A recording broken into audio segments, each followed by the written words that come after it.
Once you know that you have met the one with whom you want to build and maintain a long-term relationship, there will be a few things that you need to consider. Now, just as there are traits that are desirable and appealing, there are also, of course, traits and behaviors that are not. And some of those things may serve to drive the person away. So let's just take a quick look at these. And most of these you're already aware of. I just want to touch on some of the things that could become an issue.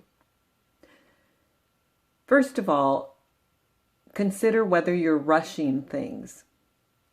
At the beginning of a relationship, it's easy to fall into the trap of wanting to move things forward as quickly as possible. The thought is that if things are this great in the budding phase of the relationship, imagine what it will feel like once the relationship fully blossoms. But don't underestimate the power of giving it time and taking it slowly. Taking it a step at a time will serve to strengthen the bonds that you and your mate are developing. Trying to move the relationship forward too quickly can be interpreted as a sign of desperation. And we all know desperation is not an appealing trait. So making a conscious decision to be deliberate in moving the relationship forward will show otherwise. So although it may be considered by some as plain hard to get, which is an old-fashioned concept, it may be an effective means of achieving just that.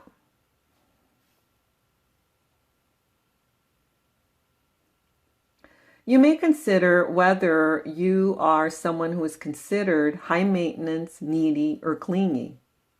A person is deemed to be high maintenance when they require a lot of time and attention. And as you may already know, being around somebody who constantly requires attention can be exhausting and also off-putting.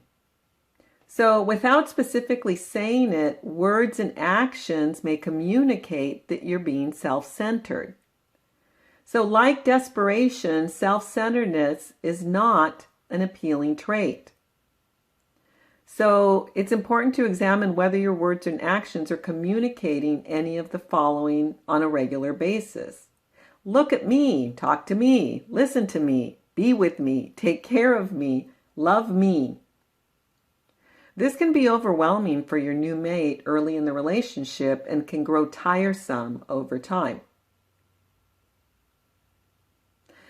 In addition, being needy or clingy can leave your new partner feeling smothered. Everyone has to be able to enjoy some downtime as well as some alone time. So giving your partner some space will go a long way toward maintaining a healthy relationship. And a healthy relationship is one, as we know, in which you grow together, but one in which you also continue to grow individually, but without growing apart. So when people say absence makes the heart grow fonder, it may be very true in that having time away from your partner allows you to reflect on and appreciate what you love about him. So as noted, in addition to having your life with each other and enjoying your common interests, it's important to also enjoy any separate interests you may have and to support your partner in his interests. So being in a relationship should enhance the person that you are, not limit you or change you. Being in a relationship does not mean that you cease to be an individual, and it also doesn't mean that you stop growing as an individual. So it is important to have a partner that supports your goals, your desires, and your interests as an individual, and that you do the same for them.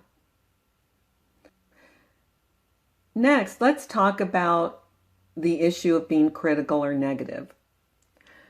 When you have very specific standards or expectations, it's easy to feel disappointed when they're not met. So you might feel compelled to complain or point out problems or faults in a person or in a situation. But criticizing another person's actions can lead to conflict, or at the very least, hurt feelings. Also, over time, it can wear on the person receiving the criticism, and that can negatively impact the relationship. Now, I'm a strong proponent of the idea that anything that you have to say to someone else can be said in a diplomatic and inoffensive manner, regardless of what it is. Now, this isn't to say that you shouldn't feel like you can express your opinion, but you should consider whether to say anything at all, or if you do want to say something, consider the words that you choose and the tone that you choose. As an example, I had a friend who made dinner for her boyfriend after they had been dating for a short time. When dinner was over, he offered to load the dishwasher. And after rinsing and loading the dishes, he proudly announced that he was finished. Well, instead of gracefully just thanking him, she pointed out how she liked to have the dishes arranged, and she began to rearrange a few of the items to her preference. Well, although it may seem like something insignificant, her lack of appreciation hurt his feelings, and quite some time passed before he offered to do the dishes again. So it's important to take the time to acknowledge and show appreciation to your partner for their efforts, even for the little things. The next topic refers to compromise. Do you know how to compromise? Being willing to compromise is an essential ingredient in any successful relationship. Now, we know that we will not agree with our partner 100% of the time. So this means that at some point, disagreements are going to arise that will require one or both partners to give a little. So remember that love is a two-way street, and that in order to make a relationship work, both parties have to be committed to the point that they're willing to work with the other to resolve disagreements. So when a problem arises, it's important to ask yourself, how important to me is this particular issue? If it's not all that important, or if it's only somewhat important, be the one to compromise. Be the one to give in. Nobody's keeping score. Resolving disputes effectively will require problem-solving skills on the part of both of you. Working together to resolve issues will actually help to strengthen your relationship.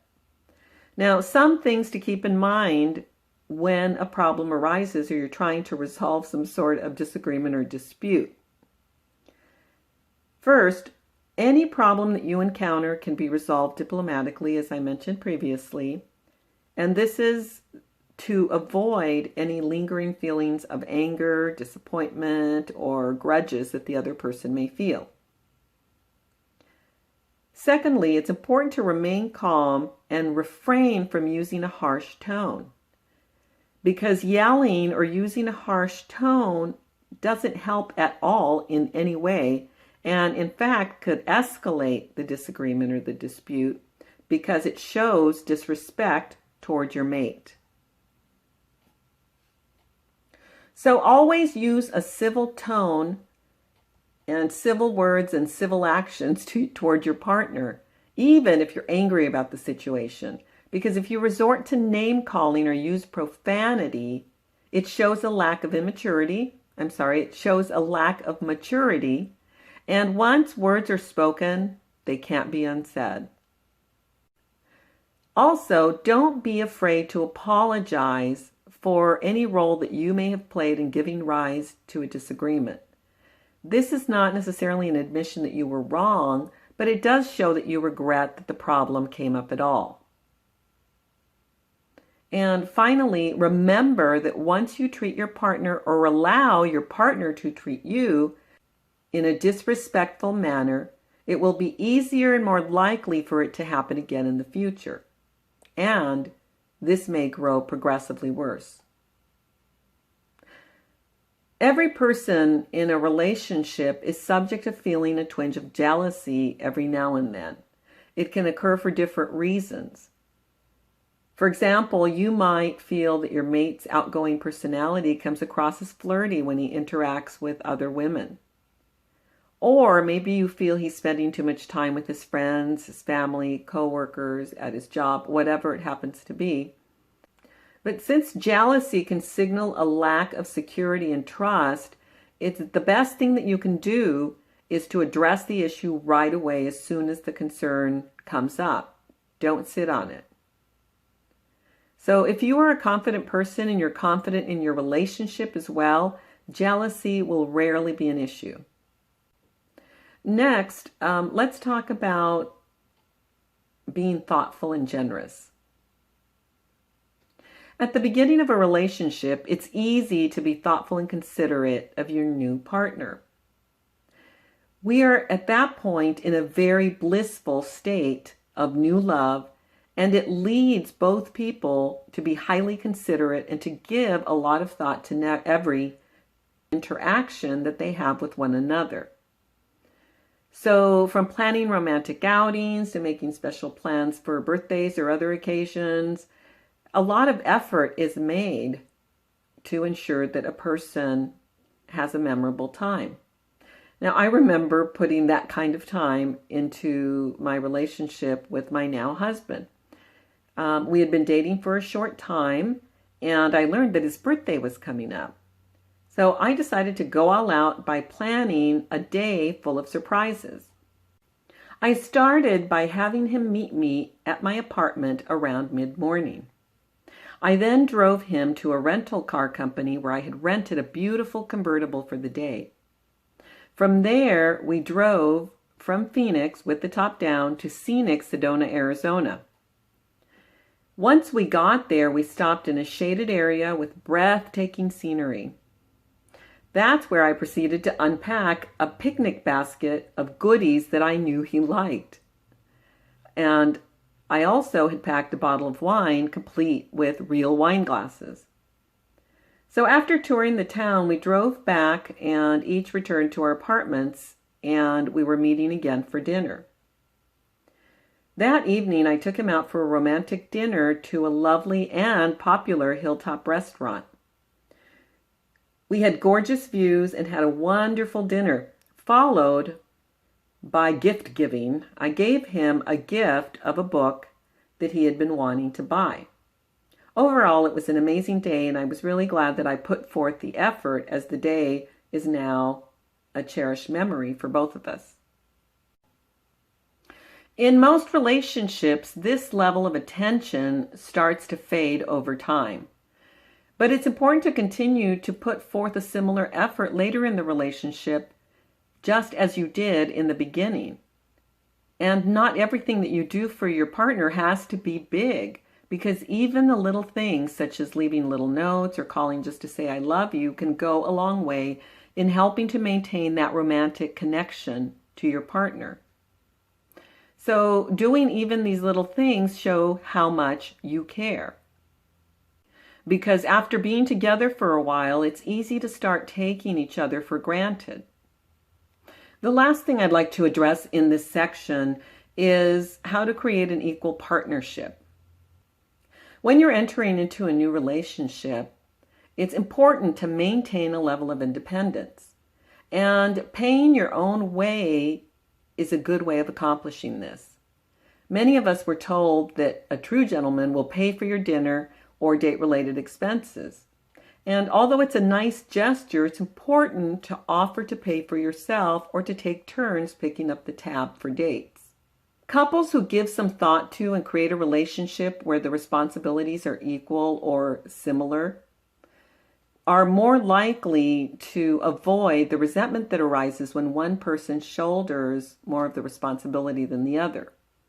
So this is true in all aspects of a relationship, whether it's taking turns planning dates, footing the bill as noted before, managing any household chores if you're living together, and successfully managing your finances. Now that's the next issue that I'd like to talk about. As a single woman, you are likely working to build excellent credit and to effectively manage your finances overall. And so once you meet the one and decide to move forward with the relationship, it's important to give some thought about how this will impact how you manage your finances. Sometimes couples combine incomes and debt, and it'll be important to clearly establish how you will jointly manage your finances so that it doesn't become a problem later.